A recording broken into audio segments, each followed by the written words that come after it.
Coba bayangin, suatu hari nanti, anak-anak Aceh lahir, tumbuh besar, sekolah, kerja, nikah, dan bahkan punya anak, tapi nggak satu pun dari mereka tahu cara ngomong pakai bahasa Aceh. Kita nggak bakal ngedengar lagi Tuhaba, Kiban Sanggata, dan lain-lain. Kita bakal ngeliat Aceh yang semakin modern, tapi sunyi. Bukan karena sepi, tapi karena bahasa aslinya nggak digunakan lagi. Menurut UNESCO, setidaknya dalam 2 minggu, satu bahasa daerah di dunia itu punah. Dan Indonesia punya lebih dari 700 bahasa daerah. Dan 400 lebih diantaranya itu terancam punah, termasuk bahasa Aceh. Dan parahnya, anda muda jido male begahaba bahasa Aceh. Bukan karena hancur, tapi ye kenengkip, ye diken gampung, dan macam dumalasan. Padahal, bahasa itu bukan cuma soal komunikasi.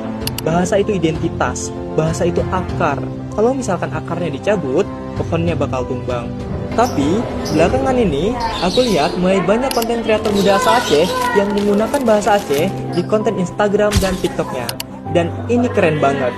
Karena gini, kalau kita terus diam, kalau kita nggak mulai dari sekarang, kalau kita terus malu, bisa jadi 10 hingga 20 tahun lagi, bahasa Aceh cuma jadi bahan penelitian skripsi doang. Bukan lagi menjadi bahasa yang hidup. Jadi ayo, mulai dari yang sederhana. Gunakan bahasa Aceh di rumah. Ajarkan kepada mereka para pendatang dan apresiasi kepada para pembuat konten yang menggunakan bahasa Aceh atau bahasa daerah lainnya. Karena bahasa ibaratkan pohon tua. Kalau misalkan kita rawat, dia bisa tumbuh lagi. Tapi kalau kita biarkan, dia akan gugur. Pelan-pelan, tanpa kita sadari.